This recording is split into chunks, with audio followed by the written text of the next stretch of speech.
아멘. 오늘 36장, 창세기 36장 15절부터 30절까지 말씀 읽었는데요. 여러분 창세기 36장에는 에서의 족보가 나오는데 여러분 36장 1절을 한번 보시기 바랍니다. 1절. 자, 36장 1절 보시면 에서 곧 에돔의 족보는 이러하니라. 그래서 이제 36장은 에돔의 족보를 다루고 있고요. 그리고 여러분 37장 2절을 한번 보시기 바랍니다. 자, 2절을 보시면 야곱의 족보는 이러하니라. 그렇죠? 그래서 여러분 성경은 야곱의 족보만 기록하지 않고요. 에서의 족보도 함께 기록하고 있습니다. 자, 그러면 이 야곱의 족보뿐만 아니라 에서의 족보도 함께 기록하고 있는 이유는 무엇입니까? 두 족보를 비교해 보라는 것입니다. 두 족보를 비교해 보고 그리고 어느 한쪽을 선택하라고 하는 그런 말씀인 것입니다. 자, 우리는 이와 같이요, 이와 같은 비교를 이미 창세기 앞부분에서 살펴본 적이 있는데 한번 좀 생각해 보면 창세기 4장, 여러분 창세기 4장에는 가인의 족보가 나옵니다. 가인의 족보가 나오는데 사실은 에서가 거슬러 올라가면 바로 이 가인의 계열에 속하고요. 그리고 창세기 3장 15절을 근거해 보면 뱀의 후손의 계열입니다. 그리고 창세기 4장에는 가인의 족보가 나오고 또 창세기 5장에는 셋의 족보가 나오는데 야곱이 거슬러 올라가 보면 셋의 족보에 속하는 것이고요. 말씀드린 대로 창세기 3장 15절을 근거해 보면 여자의 후손의 계열인 것입니다.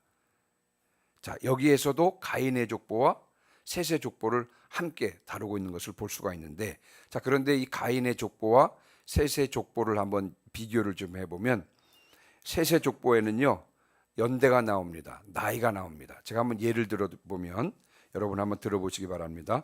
창세기 5장 21절 23절에는 이 셋의 족보의 특징이 나오는데 뭐냐면 나이가 언급이 됩니다. 에녹은 65세에 무두슬라를 낳았고 무두슬라를 낳은 후 300년을 하나님과 동행하며 자녀들을 낳았으며 그는 365세를 살았더라. 이렇게 여러분 가인의 족보에는 연대, 즉 나이가 나옵니다만 그러나 가인의 족보에는 누구를 낳았다고만 말할 뿐 나이를 언급하고 있지 않습니다. 예를 제가 하나 들어보면 창세기 4장 18절에 이렇게 기록되어 있습니다. 에녹이 이랏을 낳고 이랏은 무후야엘을 낳고 무후야엘은 무두사엘을 낳고 무두사엘은 라멕을 낳았더라. 여러분이 가인의 족보와 셋의 족보를 비교해 보면 무엇을 알 수가 있습니까? 가인의 족보, 다시 말하면 가인의 계열의 삶, 즉 하나님을 떠난 자들의 삶은요 헛되고 헛되니 모든 것이 헛되도다 라는 것을 말해주고 있는 것입니다. 겉으로 보기에는 화려하고요 성공한 것 같아 보이고 또 잘 사는 것 같아 보인다 할지라도 그러나 주님과 상관없이 살아가는 자들의 삶은 헛되고 무가치한 삶이라고 하는 것을 보여주고 있는 것이 바로 이 가인의 계열의 삶인 것이 족보인 것입니다. 사도 바울의 표현에 의하면요 그들이 한 일은 모두 불타서 하나도 남지 않는 그와 같은 삶이라고 하는 것입니다. 여러분 우리가 오늘 읽은 이 야곱과 에서의 족보도 마찬가지입니다. 에서의 족보를 보아도 낳고만 말하고 있습니다. 하나님과 상관없이요 자기 멋대로 살아가는 자들의 삶의 허무함을 말해주고 있는 것입니다. 언제나 가인의 계열이 아니라 셋의 계열에 속해서 하나님을 경외하며 하나님 중심으로 살아가는 그래서 가치 있고 복된 삶을 사시기를 주님의 이름으로 축원합니다. 자, 오늘 이제 본문 이해를 돕기 위해서 제가 에서의 자손을 한번 정리해 이제 보았는데요. 에서에게는 몇 명의 부인이 있었냐면요 3명의 부인이 있었습니다. 여러분 36장 한번 2절 보시면 36장 2절 보시면 에서에게는 3명의 부인이 있었는데 2절에 보면 아다라는 사람이 나오고요. 그리고 오홀리바마라는 사람이 나오고 3절에 보면 바스맛이 나옵니다. 에서에게는 이 3명의 부인이 있다고 말씀하는 거죠. 아다와 오홀리바마와 바스맛인데요. 이 여인들의 공통점이 있습니다. 에서의 부인이 이제 세 명이라고 말씀드렸는데 공통점이 뭐냐면 약속의 자녀들이 아니라고 하는 것입니다. 첫 번째 부인이었던 이 아나는요, 오늘 본문에 보니까 헷 족속이고요. 그리고 오홀리바마는 히위 족속이고, 그리고 바스맛은 이스마엘의 딸인 것입니다. 이미 목사님께서 말씀을 하셨지만 아브라함은 경건한 자손 중에서 며느리를 얻기 위해서, 그 이삭의 부인을 얻기 위해서 멀리 바다나람까지 사람을 보냈습니다. 어떻게 해서든지요, 하나님 중심으로 또 주님의 뜻을 따라서 살기 원했기 때문에 그랬습니다. 그러나 여러분, 에서는 그렇지 않았습니다. 그런 것과는 상관이 없었습니다. 경건한 자손, 약속의 자녀, 하나님의 뜻, 여러분 이런 거에는 관심이 없었습니다. 그래서 자신에게 끌리는 대로, 자신의 마음이 끌리는 대로 가나안 족속 중에서 아내를 얻었던 것입니다. 오늘 본문 읽었던 이 36장 15절부터 이 19절에 보면 에서는 이 위에 그 세 명의 그 부인에게서 5명의 아들들과 그리고 10명의 손자들을 낳았습니다. 다시 한번 말씀드리면 오늘 본문에 보면 에서는요, 3명의 부인에게서 5명의 아들들과 그리고 10명의 손자들을 낳았습니다. 15절, 17절, 18절엔 5명의 아들들의 이름이 나오는데 여러분 한번 들어보실까요? 엘리바스, 르우엘, 여우스, 알람, 얄람, 고라. 에서가 낳은 5명의 아들이고요. 그리고 10명의 손자들의 이름도 15절부터 17절까지 나오는데 대만, 오말, 스보, 가담, 그나스, 아말렉, 나세라, 삼마, 미사 이렇게 10명의 아들들, 손자들이 있습니다. 자, 놀라운 사실은요, 에서가 3명의 부인에게서 5명의 아들과 10명의 손자들을 낳았는데 여러분 이들 중에서 무려 13명이나 되는 사람이 족장이 되었다는 것입니다. 오늘 본문이 보여주고 있는 것이 그것입니다. 무려 13명이나 족장이 되었다는 것입니다. 하나님은 이삭의 2 아들들 중에서 누구를 선택하셨냐면요, 장자 에서를 선택한 것이 아니라 차남 야곱을 택하셔서 구원의 역사를 이루셨습니다. 그렇죠? 그러나 에서에게도 복을 주어서 번성하게 하셨습니다. 말씀드린 대로 에서의 후손 중에서 무려 13명이나 족장이 나왔습니다. 그런데 이는 이미 하나님께서 약속하신 바입니다. 하나님께서 약속하신 것을 성취하신 것입니다. 우리가 이제 이미 많이 살펴보았습니다만 창세기 25장 23절에 리브가가 태중에 야곱과 에서를 임신했을 때 하나님께서 하신 말씀이거든요.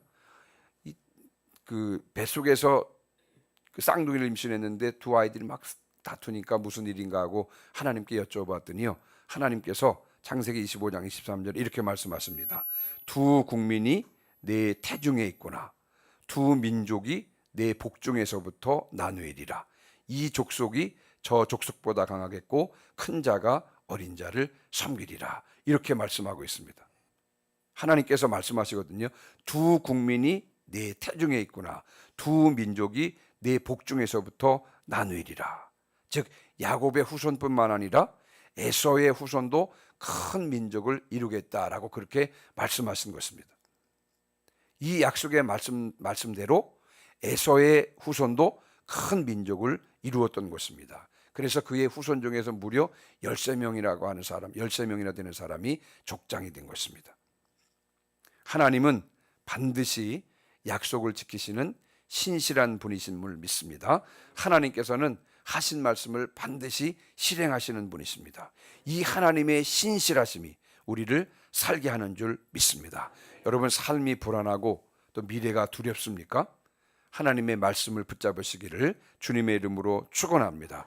비록 현실이 어렵고요, 아무리 상황을 보더라도 그 말씀이 성취될 것 같지 않은 상황이라고 할지라도 우리가 하나님의 말씀을 붙잡고 나아가면, 하나님의 때가 되기만 하면, 하나님의 때가 되면 반드시 하나님의 말씀은 반드시 성취될 줄 믿습니다. 하나님의 말씀을 붙잡으시기를 주님의 이름으로 축원합니다. 자, 여러분 19절입니다. 19절. 자, 15절부터 19절의 내용을 이제 결론적으로 말씀하고 있는데요. 자, 19절 같이 읽습니다. 시작. 에서 곧 에돔의 자손으로서 족장된 자들이 이러하였더라. 아멘. 15절부터 18절까지 요약하는 말씀이 19절인데요. 말씀드린 대로요.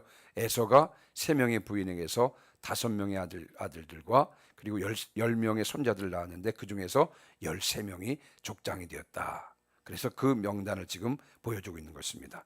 자, 그리고 20절부터 30절까지의 결론이 30절인데요. 자, 30절 같이 한번 읽어볼까요? 30절. 29절 30절 읽어보겠습니다. 시작.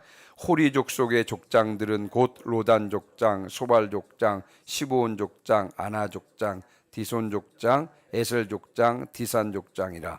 이들은 그들의 족속들에 따라 세일 땅에 있는 호리 족속의 족장들이었더라. 아멘. 자, 에서가 이곳으로 오기 전에 이미 그곳에는 사람들이 살고 있었다는 것입니다. 세일의 후손들이 그곳에 살고 있었는데요. 사람들은 그들을 호리 족속이라고 불렀다고 하는 것입니다. 그러니까 20절부터 30절까지는요. 호리 족속의 족장들과 그의 후손들에 대해서 기록하고 있습니다. 그러면서 이제 29절 말씀에 호리 족장들의 이름이 쭉 나오거든요. 우리 이미 읽었습니다만. 그런데 여러분 이제 가만히 보시면 여러분 이 사람들이 있죠. 호리 족속의 족장들이 7명의 이름이 나오는데 아브라함 시대는 창세기 14장 보면 이 아브라함 시대는 여러분 엘람 그돌라오멜에 의해서 이들은 정복당했었습니다. 그러다가 살아남았다가 그리고 이제 신명기 2장을 근거로 보면 그 후에 지금 거기 다시 이제 정착하게 되는 에서의 자손들에 의해서 추방당했거나 혹은 그들에게 동화되었습니다.